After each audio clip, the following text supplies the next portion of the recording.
Alrighty, welcome back to another episode of Inspired by Jimmy L. As you guys know, I have been on an inspirational journey for quite a long time, and I've been talking about it and videotaping it along the journey.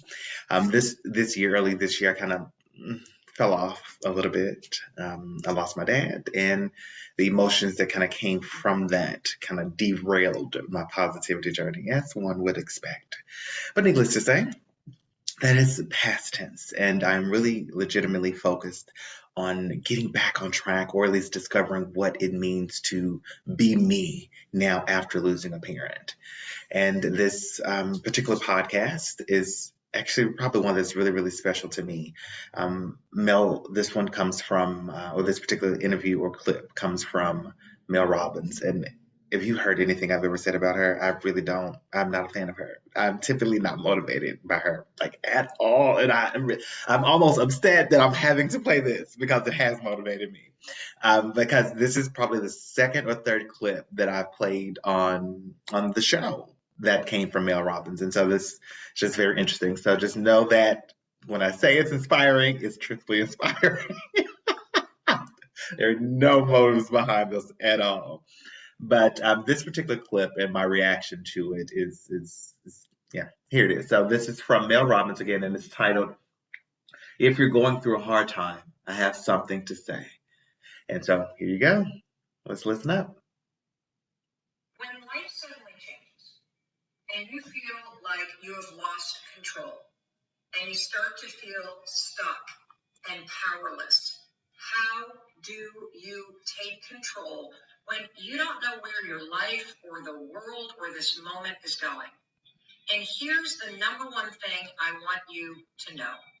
You don't need to know where this moment or where the world is going. You just need to know where you are going next. And one of the things that has happened, certainly in the pandemic, but it always happens when there's any kind of reckoning in your life, is that when you have something suddenly happen and your life is fundamentally changed, whether it's a death or somebody says, I don't love you anymore, or you're fired, or you find yourself with a scary health diagnosis, there is a line in the sand. There is a life before that happened and then a life after that moment happened. And that line in the sand, that reckoning that happens, and it happens for all of us, whether it's happening for you right now or it has happened in the past, I'm telling you, there is a gift inside of this, even the darkest moments, because every single sudden change in your life that makes you feel like you've lost control and you no longer know where you're going, it's like hitting the giant pause button. And if you lean into the moment, there is a chance for tremendous wisdom and growth.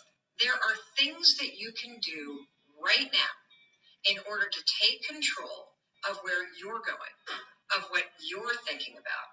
And you can start to take this moment of change and you can use it to be able to take and make an intentional pivot in the direction that is meant for you next. And one of the things I want to say about this moment is, look, if you're losing loved ones, you are terrified, this has made you lose your job, you feel like you're in that moment where everything, you're falling off a cliff, you're trying to pack a parachute, you're grieving.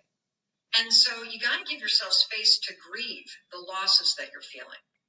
And when you get a little bit of distance from the grieving and the waves of grief and fear that you're feeling start to space out, they don't ever leave you. But over time, those waves of, holy cow, and I don't want this, and I can't handle this, and why is this happening to me?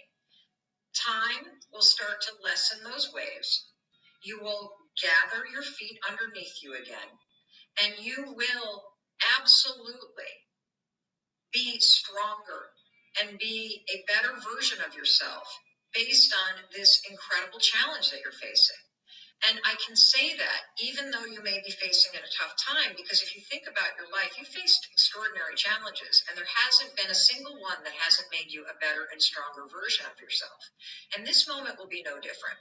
So I want you to understand that when you get out of the cycle of grief, This is an enormous reckoning, an enormous opportunity for you to hit the pause button and for you to start to ask yourself the question, what do I want my life to look like? Because I think too many of us are sitting here going, I can't wait for my life to get back to normal. I can't wait for this to end. I can't wait to things to go back to normal. And in any moment of reckoning, what happens is there's actually parts of your old life that you don't want to go back to. And there is a tremendous amount that you're learning in this moment that you need to pause and take in and say, okay, based on what I've just learned, based on my old life, when I look ahead to my new life, what is it that I want my new life to look like? This next chapter, I can turn to a blank page. I can take all this wisdom, all this resilience, all this strength, and I can write something new. Okay, so that has been extremely impactful for me, and I almost like agree with her 98% of what she just mentioned and what she believes in this clip. The first piece that she stated in regards to you have to know where you're going. I don't necessarily believe in that piece, and let me let me clarify. I do think it's great to have a goal. I do think that it's great. I do think that you have to have some level of um, insight as to where you want your life to go. That I do agree with. But when something traumatic has happened, the last thing that's on your mind is thinking about where you are going or where you want to go. You're so focused on dealing with the funk that you're in. You're so focused on this is where I am, and goddamn it, I just know I don't feel like being bothered. Like, no, I don't know what new job I want to find right now. No, I don't know what my life is going to look like tomorrow. I don't know. Damn it, I know right now I'm upset. I'm angry. I'm frustrated right now. And so, in that regards, I don't think that in the midst of your trauma, I don't believe that you should have to have it all figured out as to where you're going. So, that's just one piece.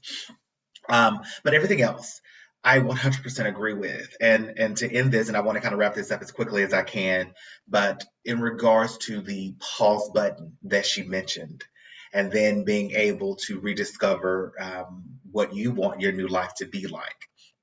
Hitting the pause button and then realizing that there's pieces of your life before this traumatic incident happened that you didn't like and that you would like to change. And you now have the option to change whatever it is about your life that happened before this trauma, and then being able to either dismiss it or reinvent it in this new stage of your life. I'm so glad she mentioned that. After losing my dad, I got a chance to see a lot of family and friends. And I got a chance to see some people that were not necessarily there for me. They were just there for the time. They were just there to either wish their condolences, but there was no real care behind the words or their actions. And that goes for family and friends. And most people deal with that. Certainly after losing somebody that you love, you get all these phone calls and then, food and flowers and all these cards and everybody's there for like the first week or two. And then after that, that's it. You normally don't hear from them anymore. You don't feel that love from them anymore. It typically happens. It happens to most people unless you have somebody that is truthfully there, that can kind of understand what you're dealing with. And so I hate to say it, but I had the opportunity to see who was truthfully there and who really wasn't. And so what I got a chance to do in the middle of that pause button, or while things were on pause for me, I got a chance to say, okay, I was always this person giving advice. I was always this person being inspiring. I was always this person trying to hold the world up. I don't have to do that anymore. And so now, this next chapter, this next stage of my life, I don't believe in doing things that I don't want to do. I don't want to do them just because you expected me to do them.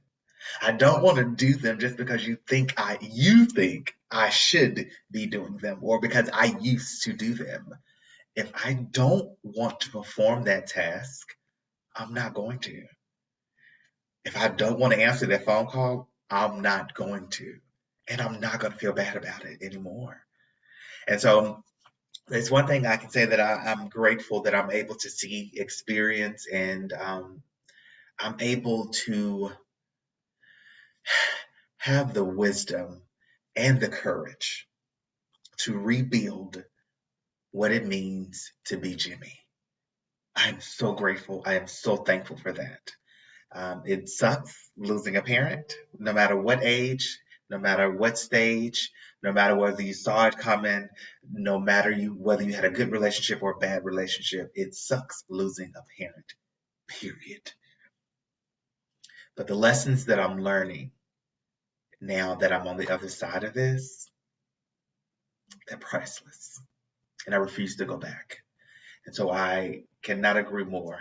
No matter what's going on with you in your life, whether it's grief of a person or if it's grief of a job or whatever, grief of the life that you thought you were going to have, getting on the other side of that, after that pause button, take the time to rediscover what it is that you really want to do. Stick to your guns and don't be afraid. Don't be afraid to step out and do what you want to do. Been one of my biggest lessons this year. Period. I love you guys as always. And remember that no matter what you do, make every decision with a level of integrity. And I'll see you guys on the next video. Namaste.